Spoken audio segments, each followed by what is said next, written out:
So let's look into Viterbi algorithm, which is the most common decoding algorithm. So it tries to find out the path or the state of sequences. It's a dynamic programming approach, and you guys are well familiar with that, so that's why I'm putting it here. So the objective is you are given a sequence of observations and HMM model. Now Viterbi can be used to find the most probable state path. So what we are given, the sequence of symbols x1 through n, and we find the paths which is given. So we have pi 1 through n, that is the path or the sequence of states, and which path we want. So we want the path that maximizes this thing, the maximum probability. So probability of observing a sequence over that path which gives us the maximum score or maximum probability.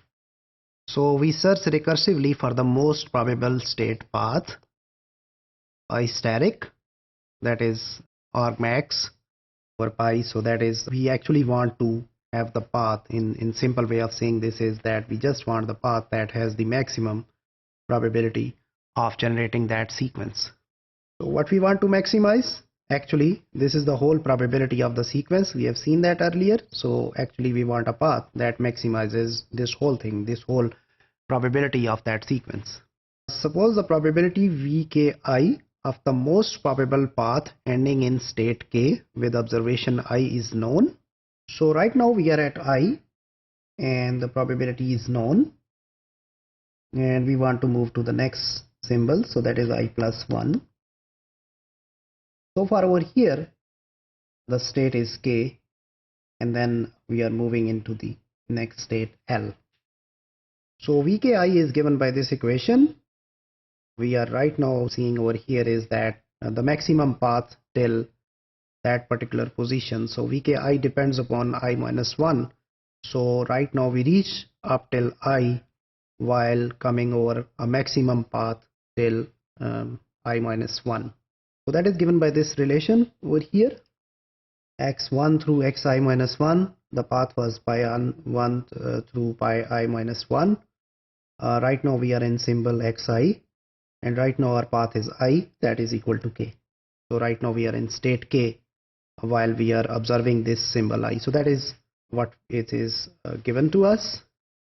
So that is actually the probability of most likely sequence of state ending at pi I, which is equal to k.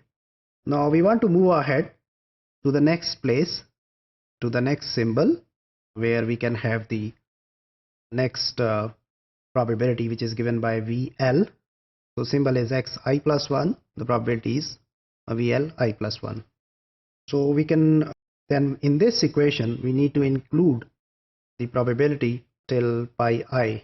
So we flip around, play with these equations. We start putting their conditional probabilities, and then in the end here is the final equation where we can see the probability of that in which we observed for Vi, the previous symbol actually. So when you put it into that equation, finally we get through this relation, which is VL I plus 1. EL xi plus 1 is the emission probability of seeing that symbol over there while we are in this state L, and then we can multiply the maximum of moving till I position. So that part was, we reach at I, and now we are moving, or there is a transition from k to L over here. We're moving into next state, and where we can observe the sequence or observe the next symbol at that location, which is xi plus 1, which is right here. Same way for the ith position, we can use this equation. Right now we calculated, we started with I and then we moved to I plus 1. So if we are at I in the same relation, we can move back a further, and this Vk then becomes I minus 1 over here. So rest of the things they stay the same. Same way xi plus 1 becomes xi over here. So earlier what we have done is we were here and we were moving from here. So what about if you are interested at this place and you are right now here? So your probability up till that point can be calculated with this equation. So that equation is actually used in this Viterbi algorithm. So same steps, same stages. Since it's a dynamic programming algorithm, we have initialization, recursion, termination, and traceback. So we take the matrix, we initialize it with 0, and then there is a recursion where we put that equation which we have just explored right now, and then we keep pointers where we are getting those values from top to the bottom, or the way we did in dynamic programming algorithm. So that keeps track from where that value is coming in that particular cell. So when we reach in the end at the last state, so that is where our algorithm stops. So that is termination. So once we terminate that, then we move back while following our pointers and try to find out what was our maximum state path. So Viterbi algorithm is the most probable state path finding algorithm, or we can say is the decoding algorithm.